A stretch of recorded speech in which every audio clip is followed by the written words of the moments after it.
What happened to Elisa Lam? How could a young, vibrant woman disappear without a trace in one of the most infamous places in Los Angeles? Was it an accident, or was something far darker lurking inside the walls of the Cecil Hotel?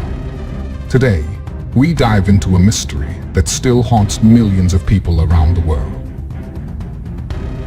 On January 31, 2013, a 21-year-old Canadian woman named Elisa Lam vanished in Los Angeles, staying at the infamous Cecil Hotel.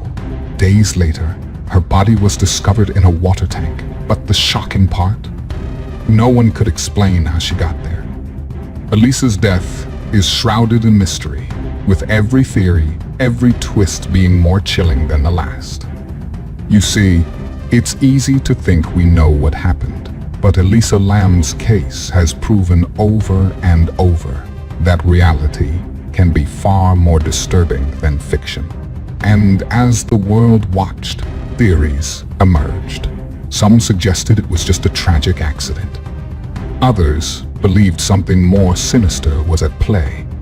Today, we will explore every possibility, every theory, and every terrifying detail of Elisa Lam's final days. The truth is, the more we learn, the more the questions pile up. What led Elisa to the elevator in her final moments? Who or what was she interacting with that night? And why was her body found in a place so impossible to access? Who was Elisa Lam? Elisa Lam was not a stranger to the world. She was someone you might pass in a library, see at a coffee shop, or follow on Tumblr. Born on April 30, 1991, in Vancouver, Canada, Elisa was the daughter of immigrants from Hong Kong. She was bright, introspective, and often lost in thought, the kind of girl who felt deeply and thought even deeper. From the outside, her life looked ordinary, but beneath her surface, there was pain she tried to hide. Elisa struggled with mental health for years. Diagnosed with bipolar disorder and depression, she often felt like she was caught between two worlds, one where she wanted to connect with people, and one where she felt trapped in her own mind. She shared these struggles openly online. Her Tumblr blog, Nouvelle Nouveau, was filled with writings about life, sadness, hope, and fear. She posted quotes about loneliness. She talked about being broken. But she also dreamed of adventure, to escape routine, to feel alive again. In early 2013, she set off alone on a solo trip down the west coast of the United States. From San Diego to San Francisco, she moved through cities with a backpack and a journal. Her final stop, Los Angeles. She checked into the Cecil Hotel on January 28, and that decision would lead to her death. The Cecil Hotel, a building with a dark past. When Elisa Lam booked her stay at the Cecil Hotel, she likely had no idea where she was walking into. The hotel was cheap, centrally located in downtown Los Angeles, and that's exactly what drew in travelers on a budget. But behind its low price tag was a legacy drenched in tragedy, crime, and death. Built in 1924, the Cecil was meant to be a luxurious escape for the elite. Marble floors, stained glass windows, grand pillars, it was the kind of place that whispered glamour. But over time, the whispers turned in screams. As the Great Depression hit, the neighborhood around the Cecil decayed. Skid Row expanded, homelessness surged. Crime took over. The hotel, once a symbol of class, became a shadow of its former self, an urban tombstone where desperate people came to hide, to die, or to disappear. The Cecil became known as one of the darkest buildings in America. It was home to dozens of suicides. People jumped from the upper floors, leaving only silence behind. Others overdosed in their rooms. Murders were rumored. hauntings were whispered. Some believe Richard Ramirez, the infamous Night Stalker serial killer, stayed there in the mid-1980s. He allegedly walked the halls barefoot, covered in blood after his crimes, and no one questioned him. Another serial killer, Jack Unterweger, is also said to have stayed at the Cecil during his murder spree in the 90s. This wasn't just a hotel. It was a magnet for death.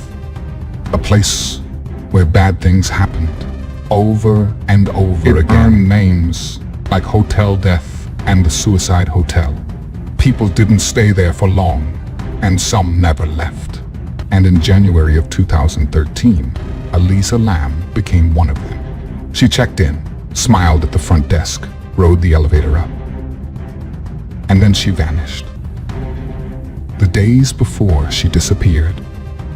For the first few days in Los Angeles, Elisa Lam acted like any other traveler.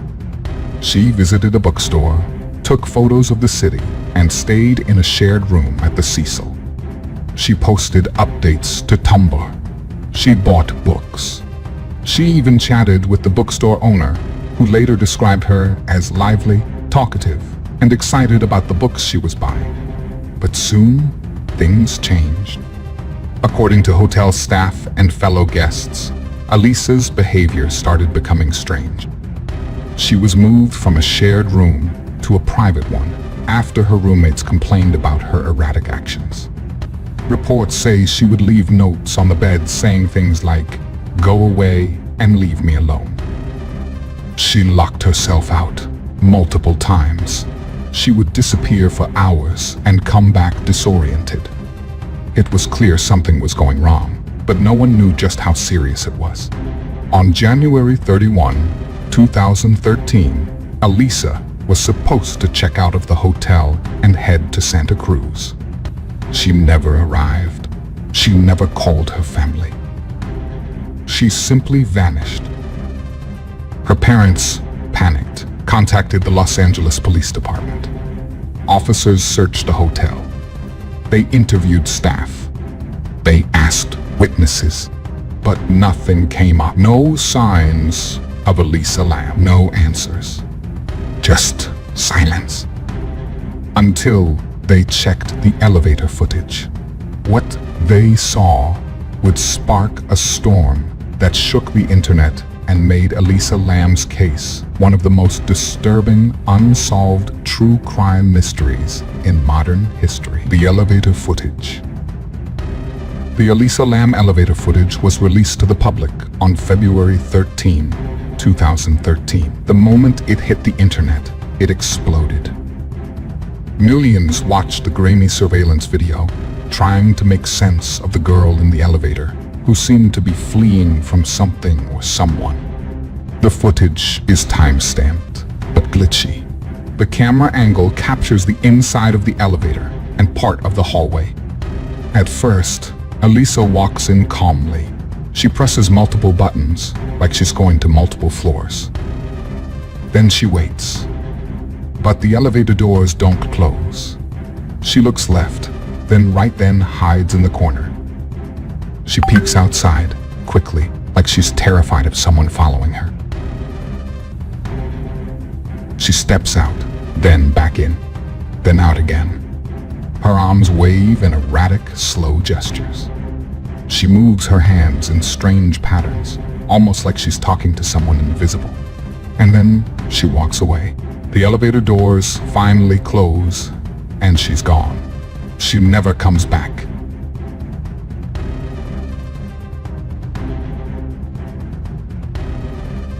The footage sent chills across the globe. People began speculating. Was she being followed? Was she hallucinating? Was someone manipulating the elevator system?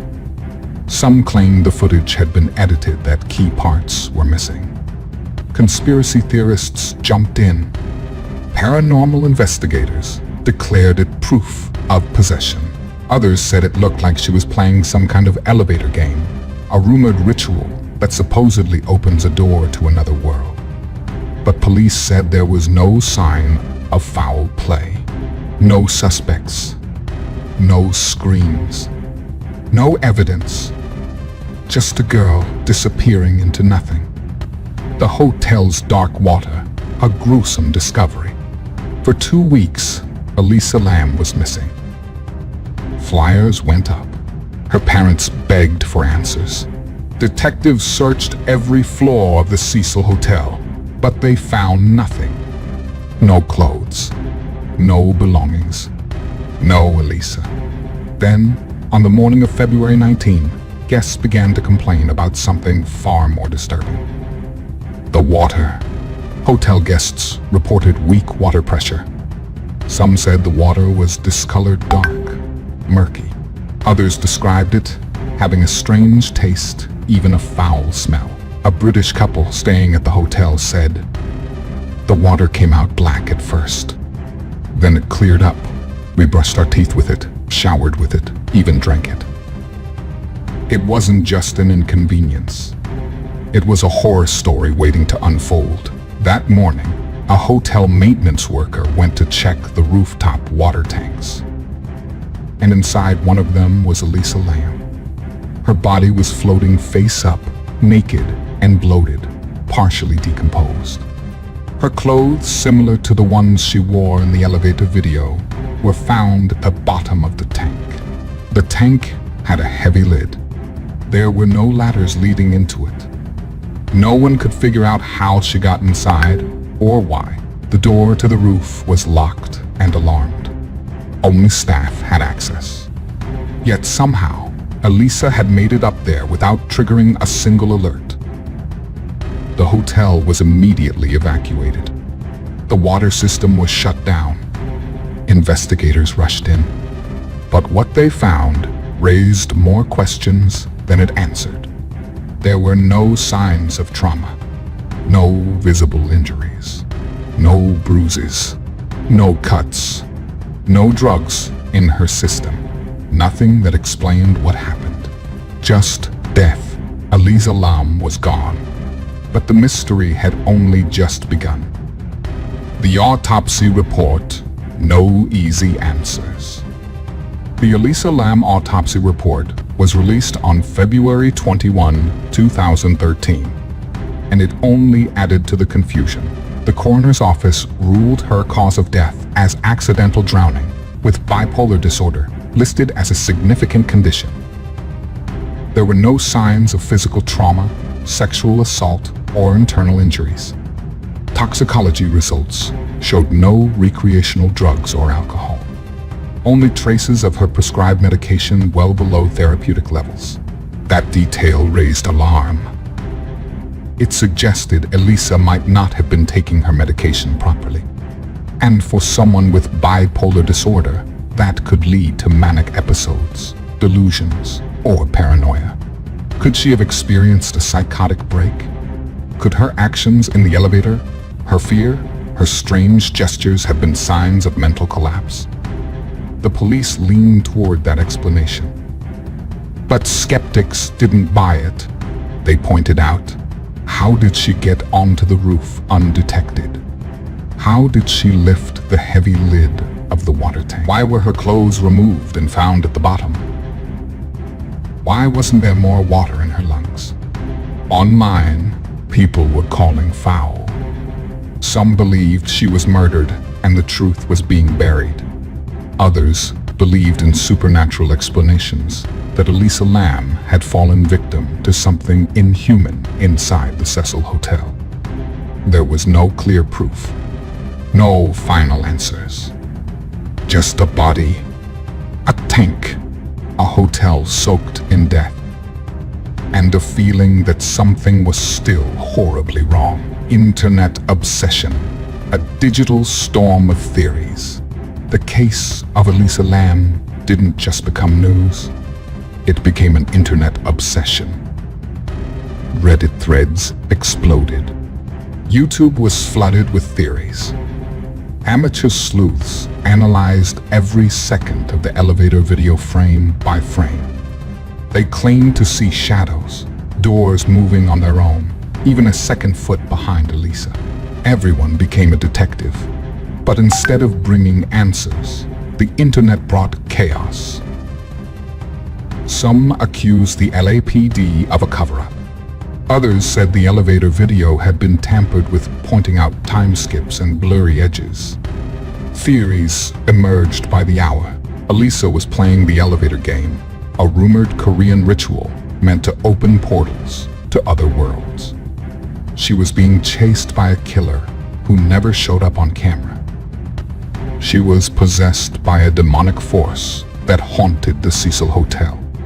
Then came one of the most shocking accusations. A Mexican death metal singer named Morbid was blamed for Elisa's death. Why? Because he had posted creepy videos in a hotel room, wore corpse paint, and sang about death. He had stayed at the Cecil Hotel a year before Elisa ever did. But that didn't stop the internet from unleashing hate. Morbid received thousands of death threats. His career collapsed. He tried to take his own life, all for something he had no connection to. This was the dark side of obsession. Elisa Lam's death had become a true crime spectacle, a real-life horror story that turned grief into entertainment. And yet through all the noise, one thing remained. No one knew what really happened. Not the police, not the internet, not even her family. Only Elisa knew the truth, and she took it with her into that cold black tank. Conspiracies and cover-ups, theories that won't die. As weeks turned into months, the Elisa Lam case refused to fade away. Instead, it mutated into something even darker. Some believed the police were hiding the truth, that they had botched the investigation, that someone inside the hotel may have known more than they said. Others dug into the Cecil's history, pointing out how many cases had been dismissed or ignored. And then there was the elevator game theory, a viral online ritual where a person presses a specific sequence of buttons in an elevator to open a portal to another world. The rules were eerily similar to what Elisa had done in that elevator. Pressing floors in a certain order, acting strangely, walking into an invisible space. Some claimed Elisa had entered a different dimension and never fully came back. Another theory centered around MK-Ultra, the CIA's mind control program. People believed Elisa had been a test subject, her death a cover-up. They pointed to her odd behavior, her removed clothing, her medical background. Others connected the case to dark web human experiments, organ harvesting, or secret rituals tied to the occult. None of it could be proven, but none of it could be dismissed either. That's the nature of unsolved true crime. When answers are missing, the mind fills the gaps with monsters. And in Elisa Lam's case, the monsters felt real. Every hallway in that hotel, every pause in the elevator video, every missing minute in the timeline, it all felt like a lie waiting to be exposed. The truth was buried, and the world kept digging. Mental illness and the ignored truth. Beneath all the noise, there was something raw, something human. Elisa Lam was not just a mystery. She was a 21-year-old girl struggling with mental illness in a city she didn't know, inside a hotel with a history of death. She had bipolar disorder, a condition that can cause dramatic shifts in mood, energy, and behavior. Her Tumblr entries showed signs of deep emotional pain, posts about loneliness, anxiety, a longing to be understood. She wrote, "I feel I'm in the wrong era. I want to sleep for 1,000 years and wake up when it's all over." She was also incredibly smart, curious, a writer, a dreamer, but like many suffering quietly, her smile masked the storm inside. When the autopsy revealed that Elisa had taken only a small portion of her prescribed medication, experts suggested she may have been experiencing a severe psychotic episode. Without proper doses, bipolar disorder can cause hallucinations, fear, confusion, even paranoia. Could it explain the elevator footage? Could it explain why she climbed into the water tank? Maybe. But many couldn't accept that answer because it was too ordinary, too human. People wanted monsters, murderers, conspiracies. Not the tragic reality of a young woman losing herself in a spiral of mental illness without help in a hotel that had already claimed too many souls. And that's perhaps the greatest horror of all. We ignored the real warning signs. We focused on the spectacle. We wanted a ghost story. But Elisa Lam was a person, and she was in pain. Cecil Hotel, the curse continues. After Elisa Lam's death, the Cecil Hotel shut down part of its operations. But its legend only grew. It became the subject of documentaries, podcasts, and Netflix specials. Tourists came from all over the world to stand in the elevator, to visit the rooftop, to walk the halls where Elisa had vanished. It was now known as the Hotel of Death, a place where evil lingered. Even after it rebranded as Stay on Main, the darkness never left. More deaths followed, more violence, more whispers in the night. The building became a symbol of everything broken mental health failures, urban decay, the thin line between truth and myth. And as people walked by the towering structure in downtown LA, they didn't just see a hotel. They saw Elisa. Her story had become legend, a cautionary tale, a haunting